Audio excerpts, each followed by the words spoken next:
Contract outsourcing ఉద్యోగులకు సంబంధించి ఒక ముఖ్యమైన అప్డేట్ అయితే రావడం జరిగిందండి. ఇక విషయంలోకి వెళ్తే కాంట్రాక్ట్ వైద్య ఉద్యోగులకు 3 నెలలుగా జీతాలు లేవు. జీజీహెచ్ఎంసీలో 400 మంది వరకు ఉన్న వైనం. అసలేం జరిగిందంటే కాంట్రాక్ట్ వైద్య ఉద్యోగులకు 3 నెలలుగా జీతాలు అందడం లేదు. ప్రభుత్వ మొండి వైఖరితో ఉద్యోగులు ఆర్థిక ఇబ్బందులు పడుతున్నారు.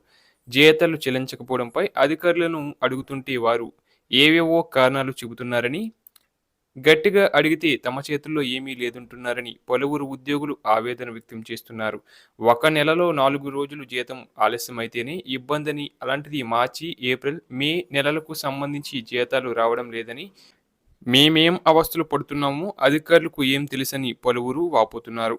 విజయవాడ ప్రభుత్వ ఆసుపత్రి, జీజీహెచ్ ఆసుపత్రి, సిద్ధార్థ వైద్య కళాశాల పరిధిలో సుమారు 400 మంది కాంట్రాక్ట్ వైద్య ఉద్యోగులు పనిచేస్తున్నారు.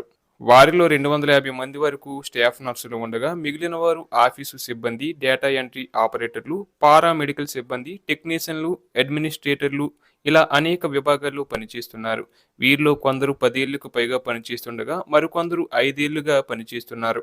3 నెలలుగా జీతాలు రాకపోవడంతో అప్పులు చేసి కుటుంబాలను నెట్టుకు రావాల్సి వస్తుందని పలువురు ఆవేదన చెందుతున్నారు. గతంలో ప్రతి నెల మొదటి వారంలో జీతాలు వస్తుండేవని, దీంతో బ్యాంకుల్లో రుణాలు తీసుకోవడం, వస్తువులు కొనుగోలు చేయడం చేశామంటున్నారు. ఇప్పుడు వాటి ఈఎంఐలు చెల్లించేందుకు బంగారు వస్తువులు తాకట్టు పెట్టాల్సిన దయనీయ పరిస్థితి నెలకొందని పలువురు ఉద్యోగులు ఆవేదన వ్యక్తం చేస్తున్నారు. కాంట్రాక్ట్ వైద్య ఉద్యోగుల జీతాల విషయమై ప్రభుత్వ ఆసుపత్రి అడ్మినిస్ట్రేషన్ అసిస్టెంట్ డైరెక్టర్ జయలక్ష్మిని వివరణ కోరగా, ఉద్యోగుల జీతాలు వంటి విషయాలు అన్ని వైద్య కళాశాల ఏడీ చూస్తున్నట్లు తెలిపారు. వైద్య కళాశాల ఏడీని సంప్రదించేందుకు ప్రయత్నించగా ఒక సీనియర్ అసిస్టెంట్ ఫోన్ లిఫ్ట్ చేసి తాము కొత్తగా వచ్చామని, అవి తమకు తెలియదని చెప్పడం గమనార్హం. ఇప్పటి వరకు ఉద్యోగులకు సీఎఫ్ఎంఎస్ నుంచి ప్రభుత్వం జీతాలు చెల్లించేది. ప్రస్తుతం నిధి పోర్టల్ను ఏర్పాటు చేశారు. దీనిలో కాంట్రాక్టు ఉద్యోగుల నియామకం ఎప్పుడు జరిగింది, వారి వివరాలు అన్నీ ఎంటర్ చేయాలి. తక్కువ మంది కాంట్రాక్టు ఉద్యోగులు ఉన్న చోట 1-2 నెలల్లో చేసేశారు.